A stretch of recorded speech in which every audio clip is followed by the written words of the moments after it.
For more on the pressure TikTok is facing, we're joined by Dan Ives. He's the Managing Director and Senior Technology Analyst for Wedbush Securities. Welcome back to the show. It's good to see you, Dan. I watched part of the testimony today, and I don't even know how to say it, but I thought they were political jerks, honestly, to the CEO. And I'm for all the security stuff, by the way, but I don't think we got to the crux of the problem at all. It's a lot of political grandstanding.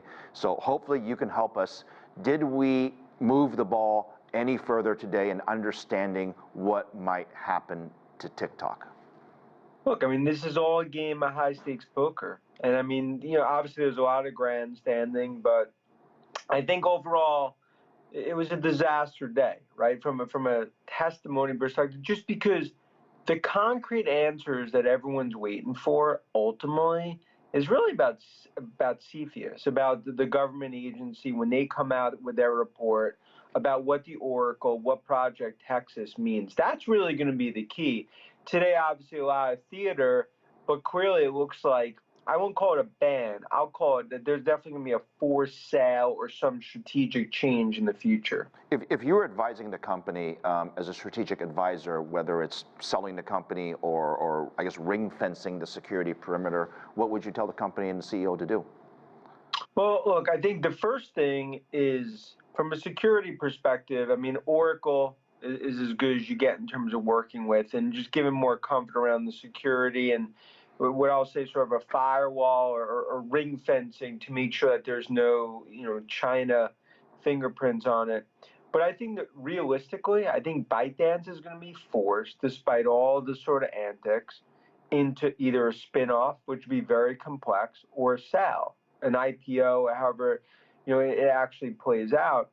And I think it's becoming clear and clear that I'll call it a Siamese twin operation is going to need to happen between ByteDance and TikTok.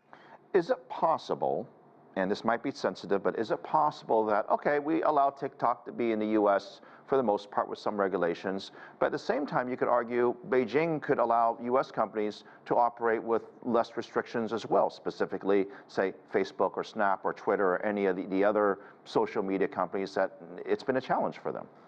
Look, the worry here is in this cold tech war between U.S. and China. TikTok really becomes at the centerpiece, right, in this tug of war. Is there retaliatory? How does this all play out? Look, I think with today, you have to separate between theater to what actually now is going to happen. I think really this all comes down to the CFIUS report. That's the key in terms of ultimately what their ruling is around the security.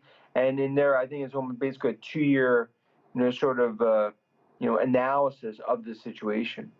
We've been dealing with CFIUS, and for those who may not be familiar with it, it's basically you need approval by essentially the White House and the Treasury Department, more or less, to acquire or build near the U.S. or acquiring a U.S. company. You need approval from them. And it's something that's been controversial, but I feel like over the last decade, as we get to where we are today, tensions are high, trust is low, and I'm just thinking of ways to rebuilding that trust, or at least have a more positive dialogue. And I've kind of at a loss for words, and maybe you can help me, what needs to happen either in Washington, D.C., or in your investment world where you're at, where we can have a more positive engagement or discussion to truly understand what the risks really are. Well, I think, look, that's why the biggest worry is just how interdependent U.S. and China are on each other, right? From a demand perspective, supply chain. And TikTok has obviously had a meteoric rise. I mean, 150 million and grown in terms of users. I think it's possible that this, depending on how it plays out, it's possible it could actually be a positive, depending. Obviously there's a lot of potential negatives, but that's why I think this is a pivotal 3 to 6 months to also see how ByteDance handles it. Do they ultimately challenge it, potentially through the courts, or do they ultimately go down the path and this gets sold or spun off? But we're clearly at a point where this is now sort of a fork in the road, especially for when it comes to TikTok. I have seen many reports from folks either at Bloomberg or CNBC talking about who might benefit in the event of a TikTok ban. Of course, companies like Snap and Facebook and the others have shown up, and I wonder if that is perhaps premature, and I'm curious about your opinion on this.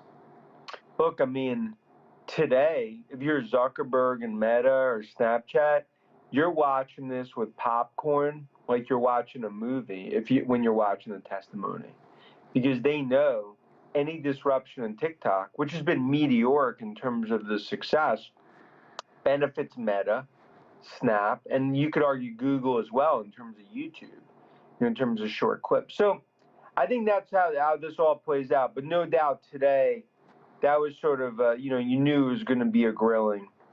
It is very impressive. I've seen the charts on their business growth. It is very, very impressive, to say the least. Dan, thank you for your analysis. Good to see you, my friend. Thanks.